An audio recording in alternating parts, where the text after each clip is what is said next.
All right, good evening, everyone. Thank you for joining us. We've been covering breaking news all evening with the severe weather that we've been seeing here in Southeast Texas. I'm Brenda Matudi. And I'm Jordan Williams. We have been on the air since just after 3 o'clock this afternoon as this intense line of storms just barreled through Southeast Texas. At one point, about an hour ago, we had 4 simultaneous tornado warnings in effect across Southeast Texas. And unfortunately now tonight, we are starting to verify that some of these storms did produce damage. Yeah, no, absolutely. We saw some down power lines. And of course, this started all the way in East Texas, south of Houston, moved through Houston, did some damage in Pasadena, did some damage in Baytown. Yep. Finally got to us, like Jordan said, 4 tornado warnings that may expire earlier than later because as meteorologist Patrick Vaughn said, it appears that these storms are finally moving out toward the Louisiana area. Lots of people in the Beaumont area are now in the clear. Lots of people in the Buna area now clear.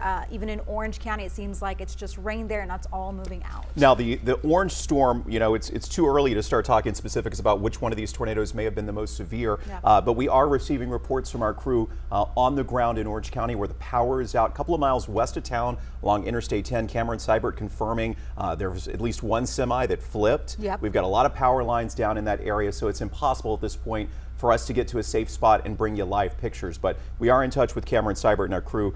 They're safe. Speaking of Cameron, when he was heading out to Orange on I-10, he did say that heading back down I-10 toward Beaumont, it was closed because of a car crash. So crews are still working to clear that road out there.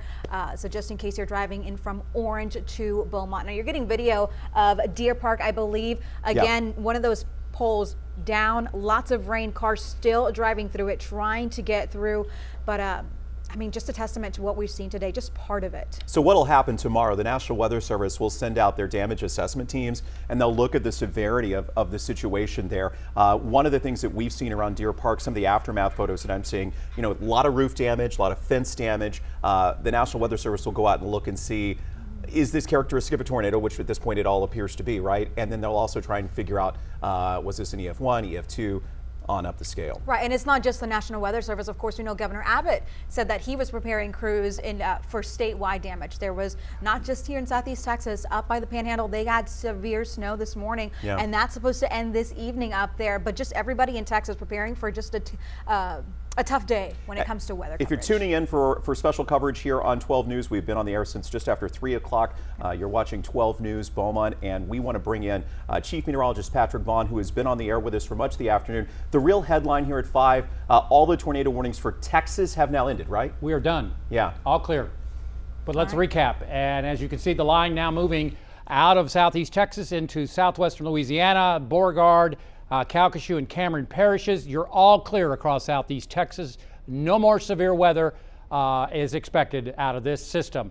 As far as rainfall, impressive rainfall totals, particularly up into sections of central Newton and Jasper counties, back over towards Hardin County. Here in Beaumont, roughly around 2 inches of Doppler radar indicated. Not so much over towards, say, Port Arthur, 1.4 inches, and we'll go up towards Jasper, roughly around an inch there. So we said 1 to 3 inches. I think we did pretty good. We got a little bit more than expected up into northern Hardin, central Jasper, and central Newton counties as far as rainfall. But right now, the issue is flash flooding until 7:30 for northern Jefferson, Orange County, eastern Hardin, southern Jasper, and southern Newton counties until 7:30 p.m. because of that 3 to 4 inches off that way.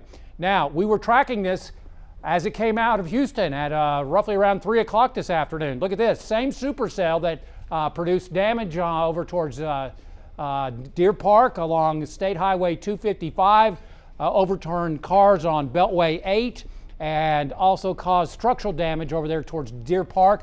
Went right over Baytown, and look at that, headed right on into Southeast Texas. Same long track supercell that then produced a tornado over towards Taylor Landing, wind damage over into Mid-County, confirmed tornado between Bridge City and also Orange, and then over to western sections of Calcasieu Parish around Niblets Bluff. So you can see that line, that's that supercell cycling on and off again, tornado reports along that, confirmed the way it's looking right now. So we are done. We're just dealing with cooler temperatures moving in behind the front.